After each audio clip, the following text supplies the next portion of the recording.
I have no savings. I might lose my home." These weren't the words of a struggling musician, but of rock legend David Crosby in 2020, just 3 years before his death. After selling millions of records and creating some of the most iconic songs in music history, how could this happen? Today, we're going behind closed doors to reveal the devastating financial decisions that forced Crosby to sell his entire music catalog, his life's work, just to stay afloat.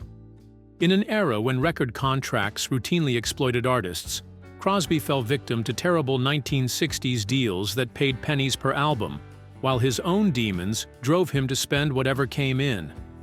From platinum records to a crushing $3 million IRS debt, this is the hidden money story of a rock icon who had everything and then lost it all.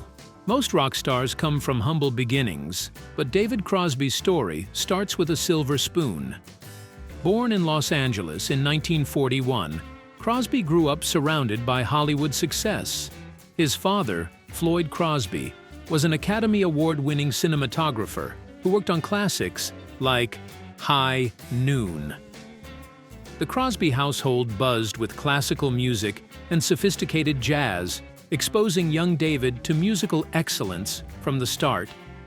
"My dad wanted me to follow a traditional path. When I dropped out of drama school to play music in coffee houses, he thought I was throwing my life away," Crosby later recalled. He found himself playing small clubs for pocket change, sleeping on couches, and struggling to make ends meet. Everything changed in 1964 when Crosby joined the Byrds. With his distinctive mustache and tinted granny glasses, Crosby's look embodied the emerging counterculture. Their electrified folk rock sound and cover of Bob Dylan's Mr. Tambourine Man shot to #1 in 1965. For 24-year-old Crosby, success came suddenly. Television appearances, screaming fans, and the illusion of unlimited wealth. Behind this overnight fame lurked a financial trap. The Byrds' Columbia Records contract followed standard industry practices that heavily favored the label. Despite generating millions in revenue, band members received only 2 to 3% royalty rates on retail sales. After deducting recording costs, marketing expenses, and management fees, they earned just pennies per album. These contracts contain numerous pitfalls. The Byrds received advances against future royalties, creating label debt before earning a dollar. Columbia maintained ownership of master recordings, ensuring the label, not the artists, would profit from these recordings indefinitely. In 1967, just as the Byrds reached their creative peak with albums like Fifth Dimension and Younger Than Yesterday, Crosby was fired following disagreements over musical direction and his political outspokenness. After 3 years of success, he had little to show for it. No significant savings, no ownership of recordings, and now no steady income. The music industry operated like a company store. Artists seemed to earn good money, but the system kept them financially dependent on their next album or tour. For Crosby, these early contract decisions created financial vulnerability that would follow him for decades. Even as his artistic influence grew immeasurably, the seeds of financial ruin were already planted, waiting for the perfect storm to bring everything crashing down. While the Byrds' restrictive contracts had left Crosby with name recognition but empty pockets, his next musical venture would generate millions, yet somehow leave him in even worse financial shape. The creation of Crosby, Stills and Nash in 1969 marked the beginning of what should have been Crosby's path to financial security. When we heard Nash put on that third harmony, I thought I was gonna die. I thought my heart was gonna jump right through my mouth. It was about the rightest thing I ever heard, Crosby recalled about CSN's formation. Their debut album was an immediate hit, establishing them as rock's first true supergroup. When Neil Young joined for their sophomore album, Deja Vu, the group created a cultural landmark that dominated the charts for 97 weeks, eventually selling over 8 million copies. Stadium tours followed, bringing in unprecedented earnings that should have secured Crosby's future. As money began flowing in, Crosby purchased a 59-foot wooden schooner called the Mayan, built in 1947. The purchase highlighted a telling contradiction. Despite his band's skyrocketing success, Crosby had to borrow $25,000 from Peter Tork of the Monkees to buy the boat in 1967. This financial dependence revealed the gap between his public image of success and his actual cash flow problems, a pattern that would define his relationship with money for decades. The Mayan served as Crosby's floating creative sanctuary, a place to escape, write music, and find peace. He would often sail along the California coast, the polished deck gleaming in the sunlight as he worked out harmonies that would later define the California sound. But the yacht also became the perfect metaphor for his approach to money. Beautiful, inspiring, and a siren song of impractical luxury. The yacht's upkeep drained hundreds of thousands from his accounts over the decades, culminating in a mid-2000s refit costing over $600,000. CSNY's financial structure created additional complications.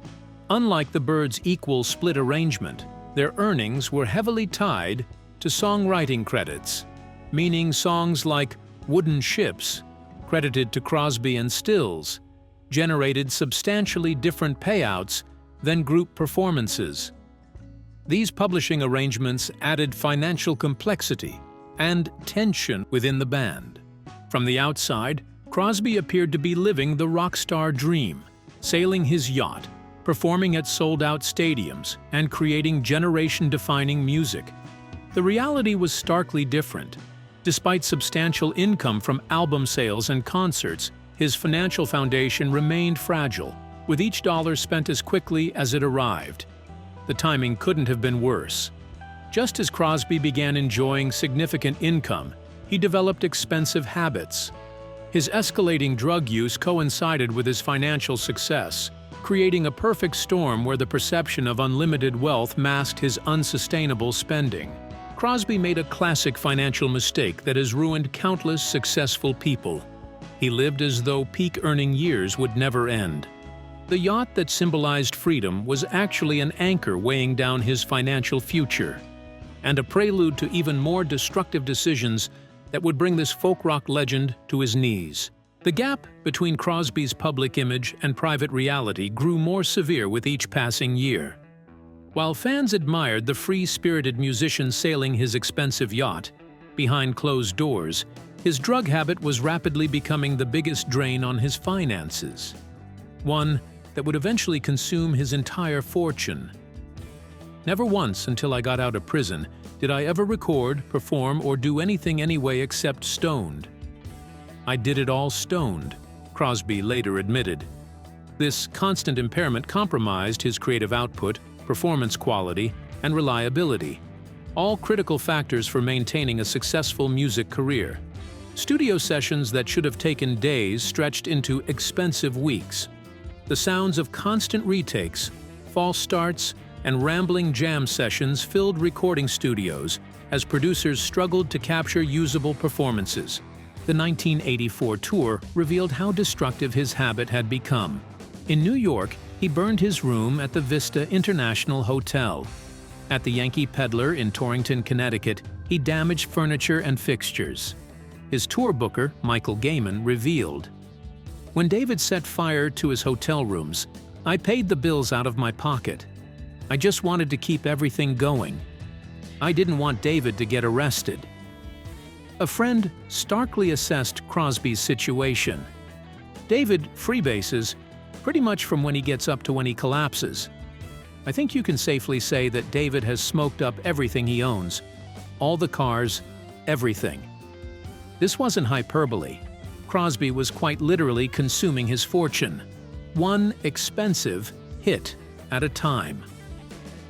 His appearance deteriorated noticeably, his once trim frame becoming gaunt, his eyes hollow and unfocused as he moved from stage to stage. In 1982, his arrest in Dallas on cocaine possession and weapons charges triggered a cascade of legal expenses. His manager, Elliot Casanova, revealed the crisis. David had some heavy legal fees to pay, and his expenses aren't small. David was short of money, especially at the beginning of the 1984 tour. He was broke. Promoters became increasingly hesitant to book him, further limiting his income during what should have been peak earning years. The financial devastation coincided with broader changes in the music industry. Album sales were declining from their 1970s peak, and Crosby's ability to profit from touring diminished with each incident of erratic behavior. By the mid-1980s, Crosby's house was no longer even in his name. Though he continued living there and making payments, this arrangement revealed just how precarious his situation had become. The musician who helped create rock's most enduring songs had essentially lost ownership of his own home. The true cost extended beyond money spent directly on drugs. Legal entanglements, property damage, lost professional opportunities, and deteriorating business relationships created a financial disaster that would soon lead to an even more dramatic reckoning with the consequences of his choices. Few musicians have paid a financial price as steep as David Crosby.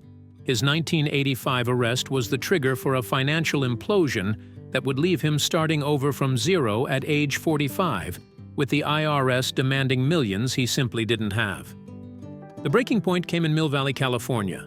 Police arrested Crosby on charges that revealed a life spiraling out of control: drunk driving, hit and run, possession of a concealed pistol, and drug paraphernalia. These new charges compounded his existing legal problems from the Dallas arrest involving a .45 caliber handgun and freebasing cocaine.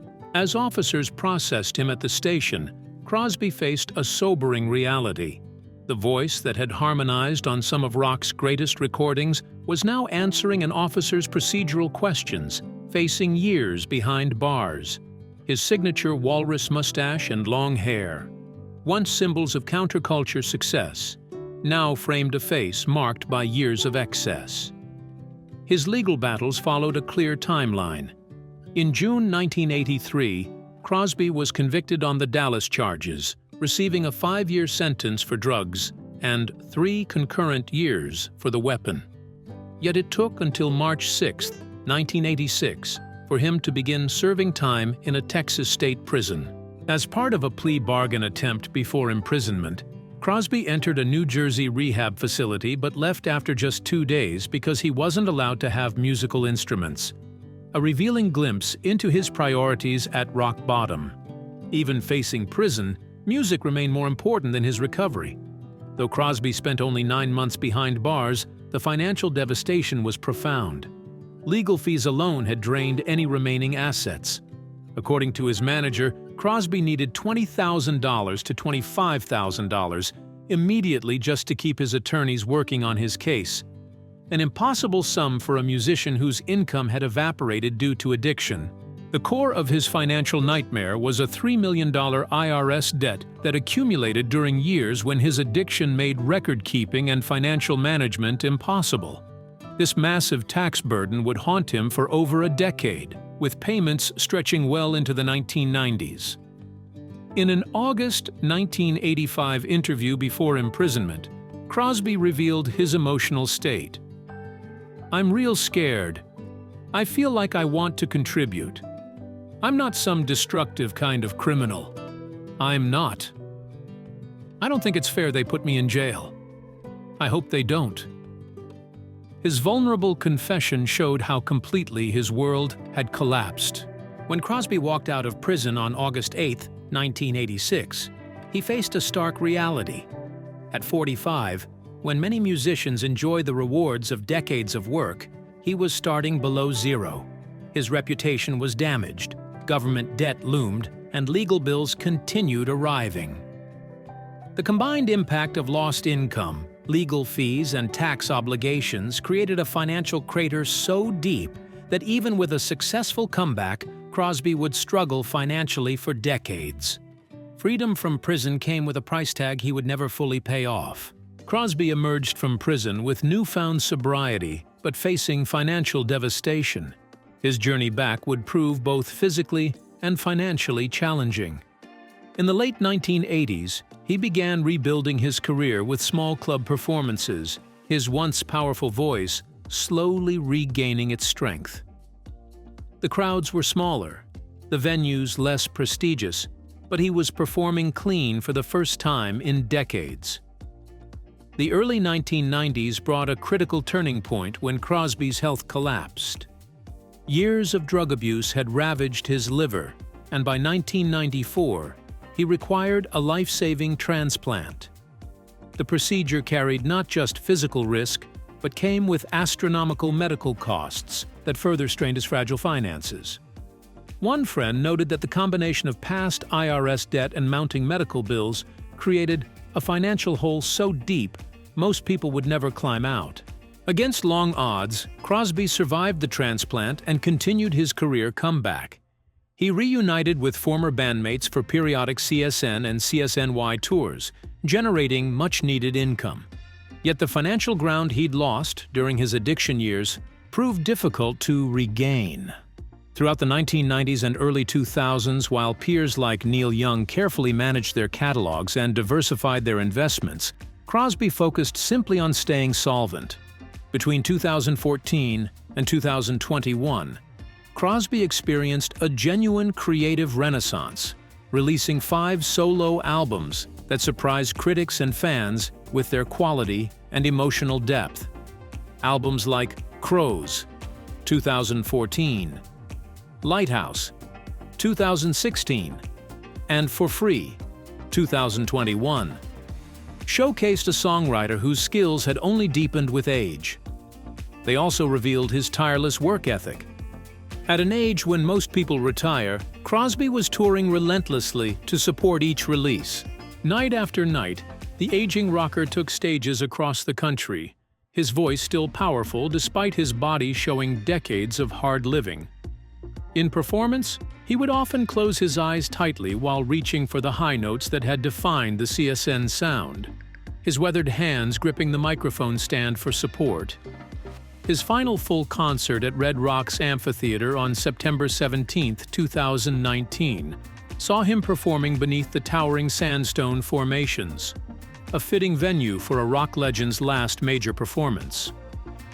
As Crosby rebuilt his career, he also explored new business ventures.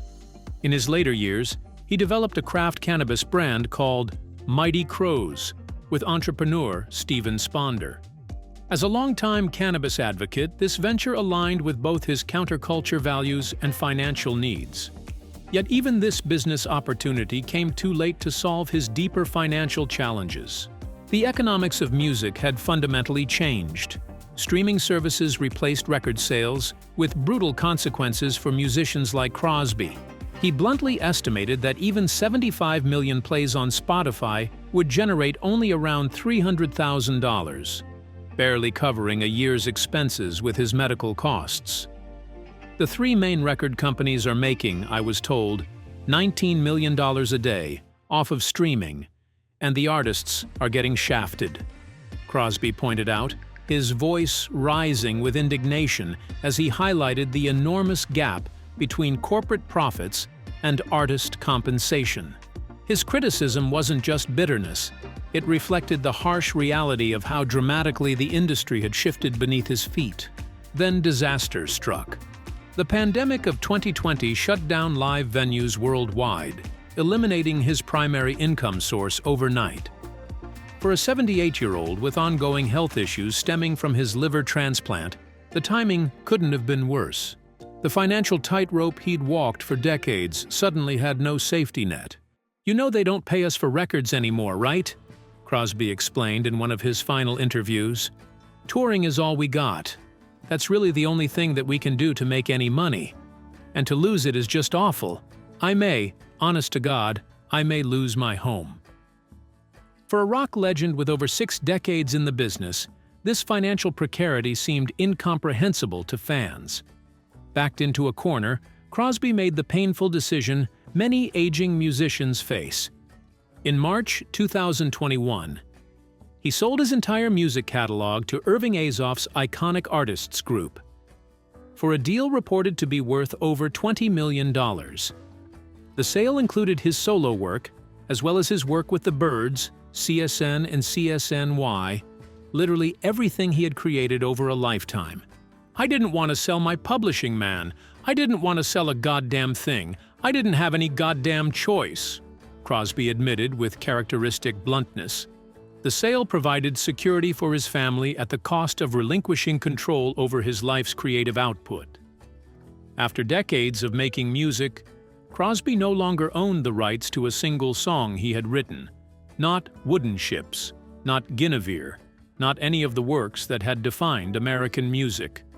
For Crosby, the catalog sale solved an immediate crisis while creating a deeper emotional wound.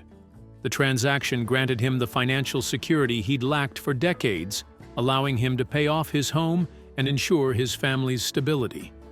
Yet it also marked the final surrender of his creative legacy, the very songs that had established him as one of rock's most distinctive voices. When David Crosby died in January 2023, he left behind a complicated financial legacy. His net worth at death was estimated at approximately $10 million. Substantial, but far less than expected for an artist of his stature and influence. The catalog sale had provided stability in his final years, but the permanent solution came too late for him to fully enjoy the fruits of his labors. In his final interviews, Crosby reflected on the irony of his situation. Having co-created some of the most valuable music in rock history, yet spending his later years struggling to maintain financial stability. The man whose harmonies had helped define an era had been forced to sell those very harmonies just to keep his home. Behind every hit record lies a forgotten lesson in financial survival. In his final years, Crosby offered blunt advice to young musicians. Don't become a musician. This wasn't bitterness. It was hard-earned wisdom from someone who'd watched the industry transform beneath his feet. Crosby's journey serves as a cautionary tale for all creative people. Looking back on his life, he admitted with painful honesty, "I made every mistake possible, all of it. I went right down the tubes until I was a junkie. It doesn't get any worse."